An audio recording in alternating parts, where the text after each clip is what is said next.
Amados hermanos de Iglesia Héroes de la Fe, estamos en este domingo 12 de septiembre para poder continuar con el estudio bíblico en la epístola de Santiago, la cual llevamos ya bastante adelantada y creo de la cual hemos podido aprender muchas cosas que el Señor tiene para cada uno de nosotros.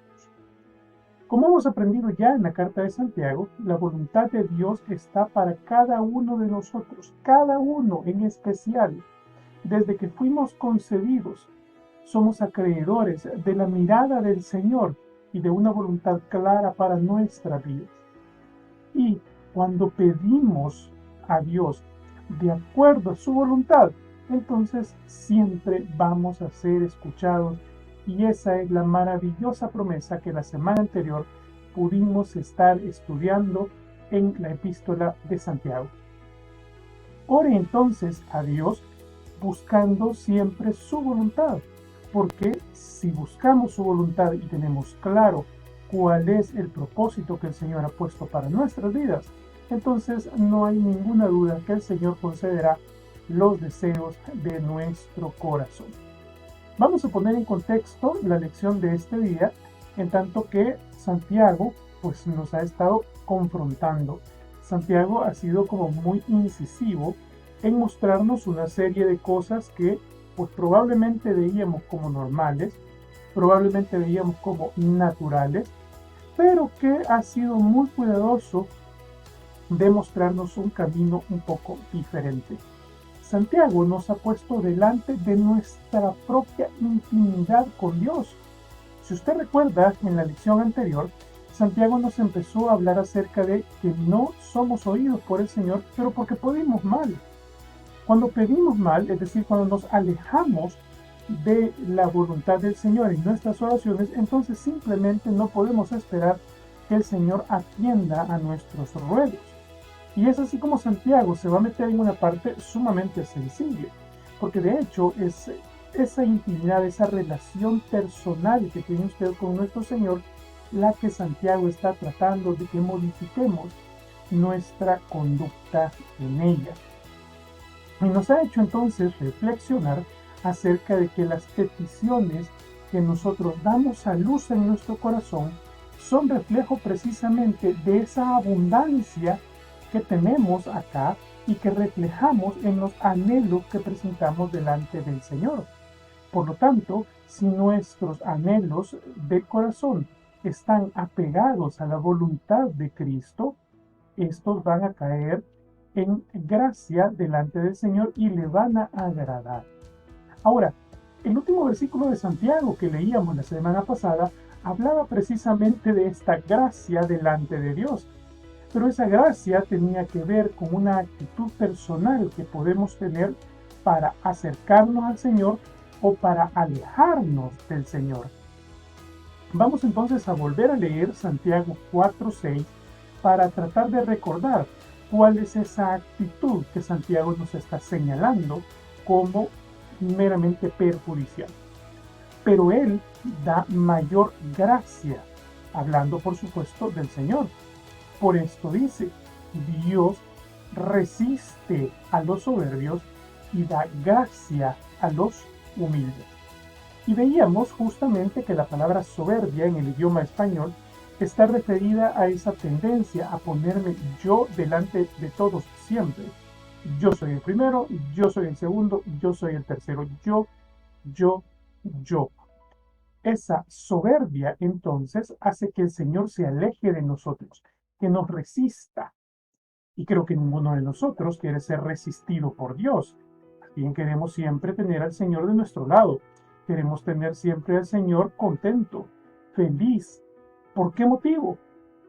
Porque es nuestro creador simplemente, porque es el dador de la vida y sobre todo porque esa voluntad buena, agradable y perfecta está siempre reflejada en lo que el Señor tiene para cada uno de nosotros. Por lo tanto, si nosotros nos empeñamos, nos dedicamos en ser soberbios, simple y llanamente estamos buscando, estamos anhelando alejarnos del Señor. Y creo que realmente nadie quiere algo como eso. Santiago entonces va a darnos algunos consejos para poder resistir esa tentación de la soberbia y en general nos permitirá ver cómo el Señor nos ha preparado un camino completo para que tengamos la posibilidad de estar cerca de Él y alejados del enemigo. Santiago 4:7 entonces nos dice: someteos pues a Dios, resistir al diablo y huirá de vosotros. Vea que este es un versículo por demás poderoso en realidad.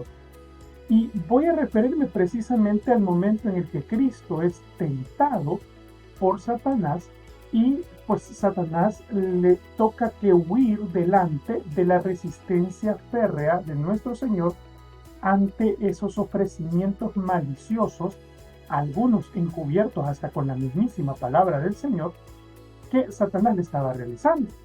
La situación es que Jesús respondió en todo momento con tranquilidad, con serenidad, no obstante que le estaba tocando necesidades que probablemente nos aquejen a nosotros, empezando por la necesidad corporal y luego por el ego, que es precisamente lo que nos inspira a la soberbia. Cuando Jesús fue tentado, lo que hizo fue resistir basándose en la palabra misma de su Padre. Y entonces esto nos deja una gran lección. Pero esa palabra es solamente papel mojado, es solamente un par de palabras dichas al azar, si nosotros no nos encontramos sometidos a lo que la palabra nos dice. Es decir, si nuestra vida no refleja lo que el Señor ha dejado en su palabra, simple y sencillamente, entonces no estamos siendo verdaderos hacedores de la palabra del Señor, sino que simplemente estamos siendo unos cristianos que están pasando el agua, que están pasando el tiempo, pero que no necesariamente van a poder resistir la tentación. Someteos es un imperativo, le está dando una indicación el Señor. Le está diciendo que la única forma en la cual usted puede resistir la tentación es sometiéndose a la palabra, sometiéndose a Cristo, sometiéndose a esa divina voluntad agradable y perfecta. Claro, esto tiene una vinculación muy lógica con lo que vimos la semana pasada. Es que si nosotros conocemos la voluntad del Señor y pedimos en la voluntad del Señor, por consecuencia, estamos evidentemente sometidos a su palabra. Y cuando estamos sometidos a Dios, entonces nos da la segunda indicación: resistir al diablo.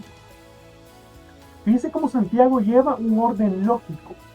Primero me someto a Dios y luego resisto al diablo. En ningún momento voy a ir a pelear yo solo.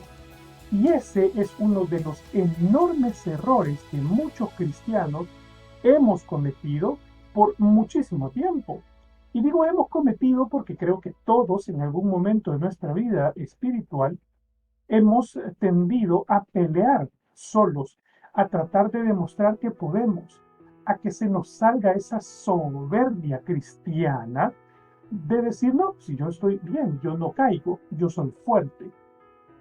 Y de hecho la misma palabra de Dios nos lo aclara, nos lo advierte.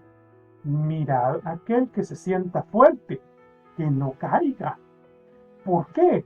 Bueno, porque es que la persona en sí misma, por sus propias fuerzas, no puede resistir la tentación. Por eso es que primero nos sometemos a Dios y luego resistimos al diablo. Porque si peleamos directamente con el diablo, pues no va a huir, va a continuar insistiendo permanentemente. Y usted a veces se habrá preguntado: ¿y por qué Satanás todo el tiempo me tienta con lo mismo? ¿Por qué Satanás insiste siempre? ¿Por qué Satanás siempre me busca? Pues es que Satanás no está huyendo de usted porque está peleando con usted y no con el Señor. Satanás le teme a Dios. Satanás huye de la presencia de Dios. Pero no huye de la presencia de usted, mi hermano. Si usted está luchando contra la tentación, usted solo, pues simplemente Satanás sabe que lleva las de ganar y se permanecerá ahí. Mientras que si nos sometemos a la palabra de Dios, entonces tendremos quien ponga la coraza delante de nosotros. Y voy a llevarnos a un par de versículos que nos va a ilustrar de mejor manera cómo se da esta situación. Primera de Pedro 5:8 nos va a dar una ilustración por demás interesante y que probablemente nos vaya a abrir los ojos acerca de cómo funciona nuestra relación con ese adversario, con ese enemigo al cual tenemos que aprender a detener. Sed sobrios, dice, y velad, porque vuestro adversario, el diablo, como león rugiente, anda alrededor buscando a quien devorar. Voy a irme a la parte final, digamos, del versículo, porque la analogía del león rugiente, sin duda que nos tiene que abrir los ojos a algo porque nos debería encaminar a estar llenos del Espíritu y sometidos a la palabra de Dios. Yo no sé si usted ha tenido alguna vez la oportunidad de escuchar el rugido de un león en algún zoológico. Es sencillamente aterrador. El rugido se escucha a mucha distancia, con mucha fuerza, y es sobrecogedor. De hecho, los leones tienen la característica de no cazar por placer, sino por hambre. Pero cuando tienen hambre, no perdonan, son implacables. El león simplemente devora a su presa, y punto. En ese sentido, la analogía nos deja abierta la puerta para que nos imaginemos qué tan violento es el ataque de Satanás, qué tan fuerte será ese ataque, qué tanta ambición hay en el corazón del enemigo por devorarnos, por quedarse con nosotros. Y ante ese enemigo es que nos estamos enfrentando. Y fíjese, normalmente solemos pensar en Satanás como el enemigo de Dios, pero 1 de Pedro 5:8 nos está dejando un concepto bastante diferente con respecto a esa lógica de que peleamos contra el enemigo de Dios. Fíjese, dice, porque vuestro enemigo, el diablo, no habla del enemigo de Dios. Dice que es el adversario nuestro. O sea que usted, mi hermano, como cristiano, está contendiendo contra Satanás. Satanás no está buscando derrotar a Dios. Sabe que no puede. Está claro que no puede derrotar a Dios, pero sí que se puede llevar a los más pequeños, o sea, a usted y a mí. Por lo tanto, Él adversa contra nosotros como cristianos. Y la única forma entonces de que podamos hacer que este león rugiente huya de nosotros es sometiéndonos a la palabra. Pero ese sometimiento tiene que ser un sometimiento completamente consciente, completamente intencionado. Y no solo intencionado, sino que además debe ser continuado y lleno de cordura, lleno de sobriedad. Cuando 1 de Pedro 5:8 nos dice, sed sobrios y velad, lo que nos está diciendo es, hermanos, no confíen en ustedes mismos, no se confíen, velen, permanezcan atentos, permanentemente el adversario se los quiere comer. Entonces, ¿qué deben hacer mis hermanos? Someteros a Dios y manténganse pensando siempre en ese sometimiento. Y hay sin duda una gran esperanza que el Señor nos ha dado y que 1 Corintios 10:13 nos revela y que deberíamos estar celebrando, que el Señor ha sido misericordioso con nosotros al darnos esta palabra. No os ha sobrevenido ninguna tentación que no sea humana, pero fiel es Dios, que no os dejará ser tentados más de lo que podéis resistir, sino que también dará juntamente con la tentación la salida, para que podáis soportar. Quiere decir, mi hermano, que el Señor nos ha dado un espíritu de fortaleza, un espíritu de valentía, pero es que además nos ha dado una salida para cada tentación. Y no nos va a poner una tentación la cual no podamos resistir. Eso es lo que literalmente dice 1 Corintios 10:13. Por lo tanto, podemos concluir, podemos inferir que cuando caemos en la tentación, entonces es porque no nos esforzamos lo suficiente por no caer. No nos sometimos a Dios y por lo tanto el diablo no huyó y la tentación nos logró doblegar. Y este enfoque en el cual se nos traslada la responsabilidad a nosotros para mantener nuestra propia santidad es un enfoque que particularmente da problemas a muchas de las iglesias y a muchas de las doctrinas extremadamente positivistas, extremadamente llenas de frases motivacionales. Porque es bien fácil utilizar frases como la carne es débil, frases como Satanás tuvo la culpa, pero la verdad es que si revisamos la historia del pecado, desde la manzana, que de hecho no era una manzana, sino un fruto, la Biblia nunca habla de la manzana, vamos a encontrarnos con que el ser humano siempre ha buscado echarle la culpa a alguien más. Eva a la serpiente, Adán a Eva, y así sucesivamente. Entonces, es hora de que leamos correctamente 1 Corintios 10:13. Es hora de que nos demos cuenta que la tentación viene y que el que cae en la tentación es simplemente porque no luchó lo suficiente. Es nuestra propia responsabilidad hacer que el diablo huya de nosotros, porque es nuestro adversario directamente. Y continúa Santiago 4:8, acercaos a Dios y Él se acercará a vosotros. Fíjese, Santiago nos ha enseñado que le gusta la secuencialidad, nos ha enseñado que le gusta ir paso a paso en un orden lógico. Acérquense ustedes a Dios y Él se acercará a vosotros. Quiere decir que Dios no nos anda persiguiendo, mi hermano. Dios no anda rogando que nos acerquemos. Nada más y nada menos envió a su Hijo a morir en la cruz. Es que ese sacrificio debería ser más que suficiente para que nosotros nos acerquemos. Él ya nos buscó. Él ya nos buscó.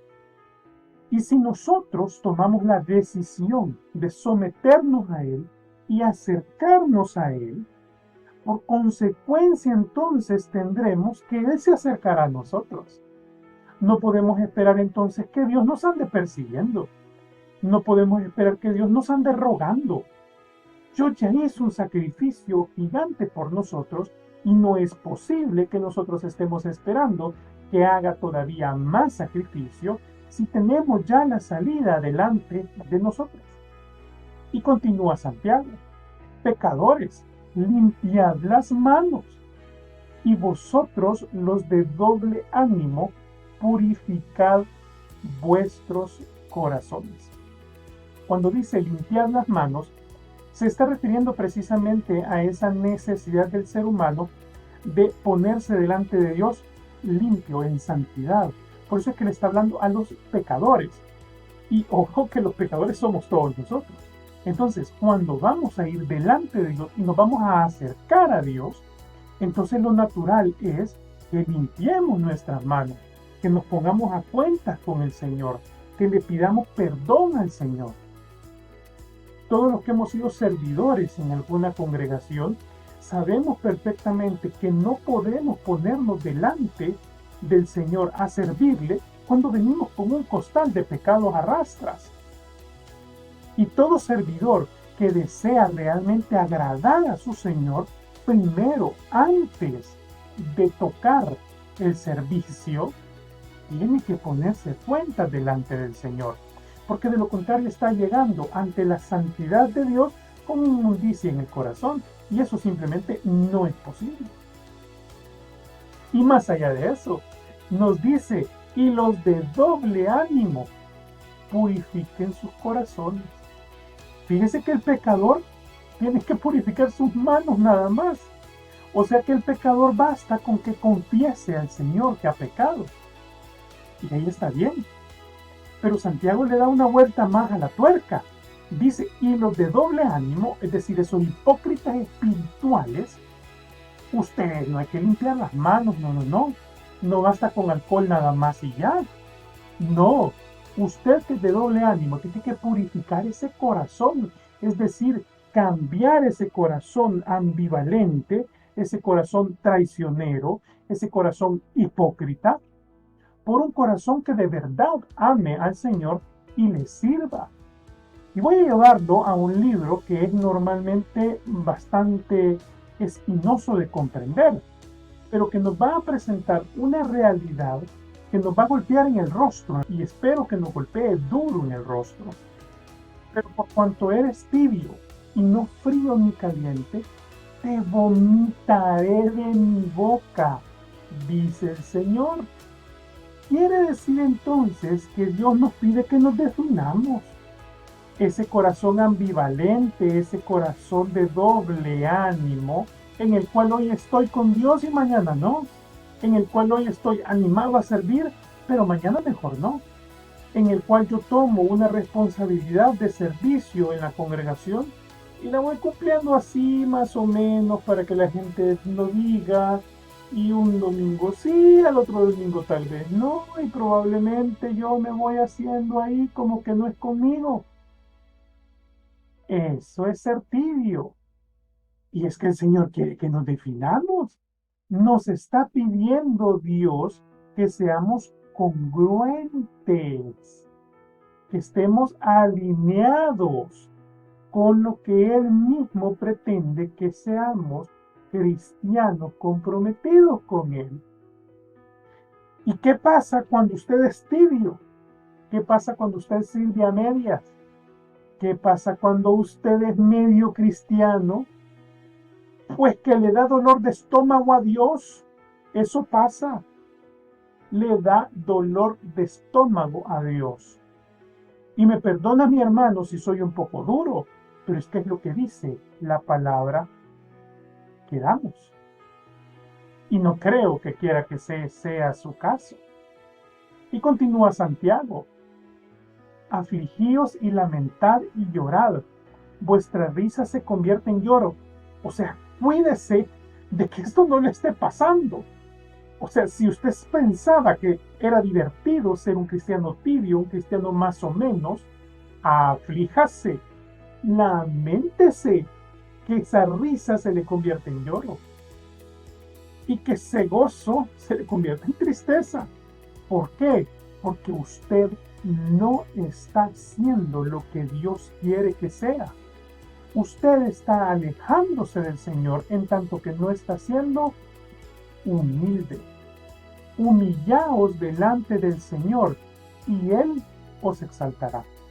Es decir, cuando el Señor nos dice que esos corazones de doble ánimo se tienen que purificar, lo que nos está pidiendo es que nos humillemos delante de Él, que seamos lo suficientemente maduros para reconocer que no podemos solos y que es Dios el único que puede sostenernos en el momento en el cual venga el ataque del enemigo. ¿Por qué va a venir? Porque la única forma en la cual podemos repeler ese ataque del enemigo es siendo conscientes de que sin el Señor nos es imposible resistir. Porque a quien huye Satanás no es a nosotros, sino que es al Señor. Y por lo tanto, en la medida que nos humillemos delante del Señor, entonces Él nos va a exaltar, porque nos va a alejar por completo esa tentación de Satanás. ¿Quiere usted volverse peligroso para Satanás? ¿Quiere usted que Satanás huya de usted? Simple, sea humilde delante del Señor y sométase a su voluntad. Pero fíjese, Santiago va a regresar a un tema que parece que ya había sido agotado. Santiago va a regresar a un tema que quizás ya habíamos hasta olvidado de capítulos anteriores. Es que va a machacar, va a recalcar que esa humildad delante de Dios no puede suceder si no hay humildad delante de nuestro prójimo. Hermanos, dice, no murmuréis los unos de los otros. El que murmura del hermano y juzga a su hermano, murmura de la ley y juzga a la ley. Pero si tú juzgas a la ley, no eres hacedor de la ley, sino juez. Vea que es interesante. Recordemos que ya en capítulos anteriores Santiago había remarcado una y otra vez con mucha vehemencia acerca de que no podemos alabar a Dios y con la misma lengua cuchillar al hermano, que eso no es posible, que eso no es de cristianos. Y ahora nos lo va a recordar. Lo que nos está diciendo es que no podemos andar murmurando. Y el que murmura del hermano y lo juzga, es aún peor. Está juzgando la ley. Y entonces, ¿qué es lo que nos está diciendo? Mire, entonces usted no está cumpliendo, usted no es un hacedor de la ley, usted se está convirtiendo en juez. Y nos recuerda, uno solo es dador de la ley, es Dios, uno solo, que puede salvar y perder. Se está refiriendo a Cristo directamente, solo Él, nadie más que Él. Pero tú, pero Nelson, pero Marta, pero Carlos, pero, y ponga ahí su nombre. ¿Quién eres para juzgar a otro? ¿Quién? Y digo, aquí me puse yo en primer lugar, porque ¿quién soy yo? ¿Quién es Nelson para juzgar al prójimo? No somos nadie. Nadie, absolutamente nadie para juzgar al prójimo. Solo Cristo. Así que mi hermano, cuando usted esté murmurando de alguien más y cuando usted esté juzgando a su prójimo en cualquier dimensión, sépalo que usted lo que está haciendo es suplantando a Cristo. Está tomando el lugar que le pertenece al Señor. Usted está pecando, mi hermano, porque está tomando atribuciones divinas. Y acuérdese que eso definitivamente no está en consonancia con la voluntad de nuestro Señor. Y fíjese, Santiago va a ir concluyendo el capítulo con una reflexión sumamente interesante, una reflexión que está muy apegada a lo que normalmente nos ocurre. Vamos ahora, dice, los que decís, hoy y mañana iremos a tal ciudad y estaremos allá un año y traficaremos y ganaremos. Es muy clásico, es muy normal que las personas hagamos planes de largo plazo y que estemos queriendo administrar el tiempo que el Señor nos está concediendo. Y está bien, planificar está perfecto. Pero lo que no podemos hacer es tener la certeza, la seguridad, la garantía de que absolutamente siempre vamos a tener el tiempo. Porque entonces estamos confiando en nuestra propia planificación, en nuestra propia capacidad.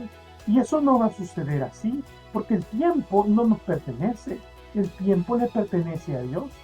Y fíjese la analogía que va a hacer Santiago. Cuando no sabéis lo que será mañana, porque es vuestra vida. Ciertamente es neblina que se aparece por un poco de tiempo y luego se desvanece. Mi hermano se ha puesto a pensar que somos de paso acá. Estamos en el mundo, pero no somos del mundo, porque nuestro destino es eterno. Y entonces, ¿de qué nos aprovecha ponernos a creer que vamos a perdurar para siempre?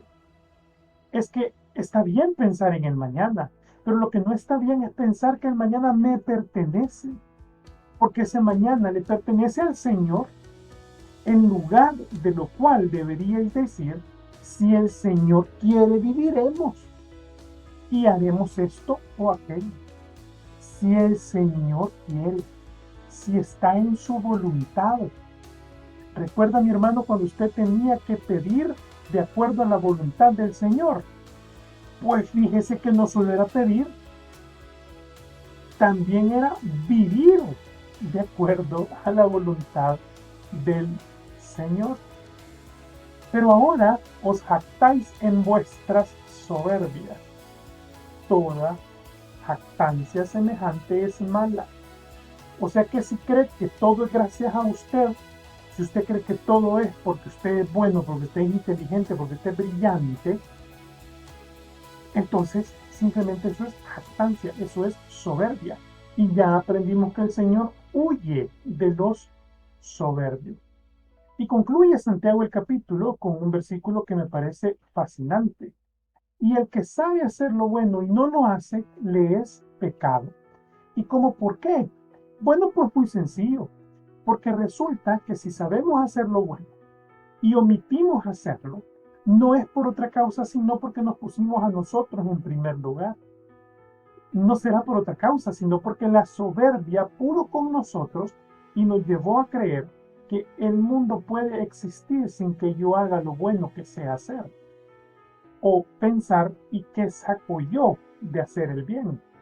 Pues bueno, déjeme decirle, mi hermano, que si usted sabe hacer lo bueno y no lo hace, eso se llama pecado.